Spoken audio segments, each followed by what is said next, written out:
Bonjour à tous, bienvenue sur l'Argus. Vous le savez, avec l'engouement pour les SUV, les berlines familiales ont du plomb dans l'aile. Chez Volkswagen, on a d'ailleurs décidé que la Passat ne serait plus proposée qu'en break. Mais la marque n'a pas renoncé totalement aux berlines pour autant. Elle lance même un tout nouveau modèle 100% électrique cette fois, l'i17, que nous vous proposons de découvrir.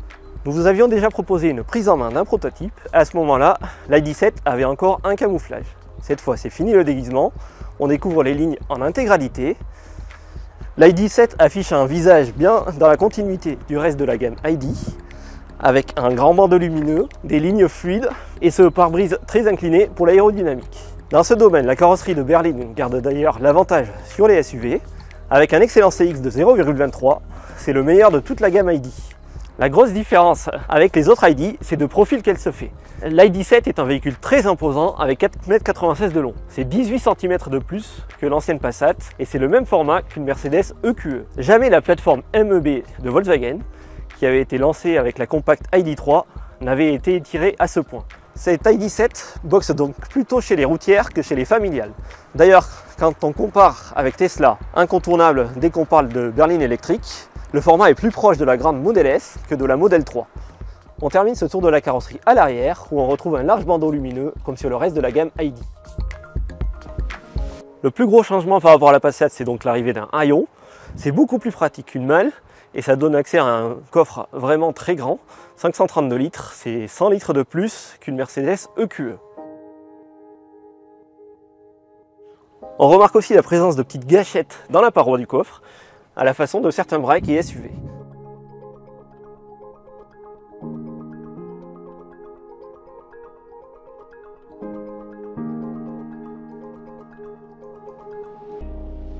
Dans l'habitacle, il y a encore des points communs avec les ID.3, ID.4, ID.5 et autres ID Buzz. Il y a ces curseurs pour la climatisation et pour le réglage du volume qui ne sont pas forcément aussi intuitifs qu'une molette. On a aussi ces boutons haptiques sur le volant qui ont été très controversés.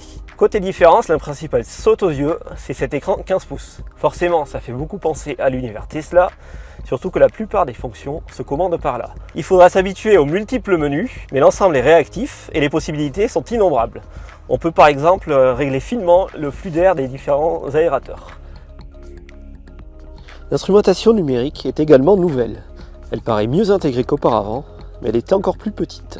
Pour compenser, Volkswagen compte sur la présence d'un affichage tête haute à réalité augmentée, fourni de série. Concrètement, la voiture peut faire apparaître devant vous de grandes flèches pour indiquer la direction à suivre. Sur le papier, c'est idéal pour éviter de quitter la route des yeux. Et sur le prototype que nous avons pu essayer, ce n'était pas encore parfait. On espère donc que ça sera peaufiné d'ici la commercialisation. La qualité de fabrication pourra aussi en décevoir certains. Il y a des améliorations par rapport à la première ID.3, qui avait été vivement critiquée sur ce point. On a désormais de la feutrine dans les bacs de porte, les assemblages sont soignés, mais les plastiques en partie basse restent tous durs, et la coiffe de la planche de bord n'est pas franchement moussée. Les sièges sont beaucoup plus conformes aux prétentions haut de gamme de l'i17. En plus d'être chauffants, ils peuvent être climatisés avec un réglage de la température différencié entre le dossier et l'assise. Ils sont aussi réglables électriquement selon 14 directions. Enfin, il existe aussi deux types de sièges massants avec 10 ou 12 coussins. Ils ont tous les deux obtenu la certification AGR, une association allemande pour la santé du dos.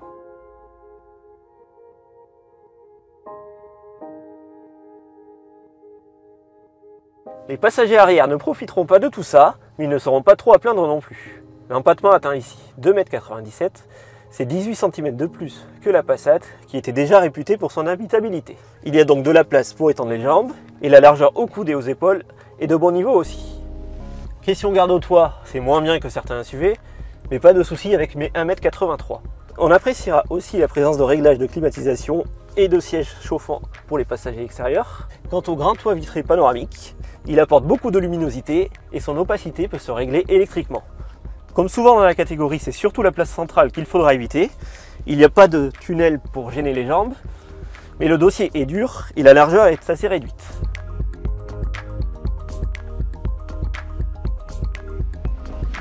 Fabriquée en Allemagne dans l'ancienne usine de la Passat, cette ID.7 va faire office de nouveau vaisseau amiral électrique pour Volkswagen. Pour cela, elle disposera d'une puissance de 286 chevaux et d'un couple généreux de 545 Nm.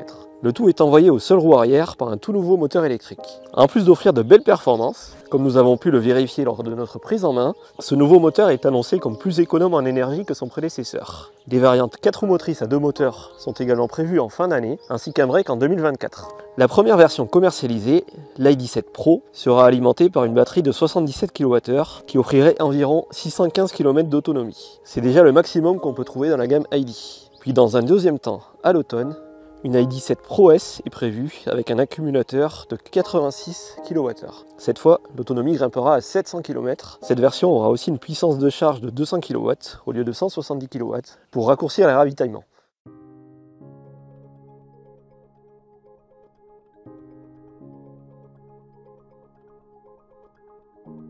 Alors forcément, avec sa longueur de presque 5 mètres et sa carrosserie de berline plus vraiment tendance, cette i17 ne devrait pas faire des miracles sur le plan commercial en France. Mais elle sera bien proposée dans l'Hexagone.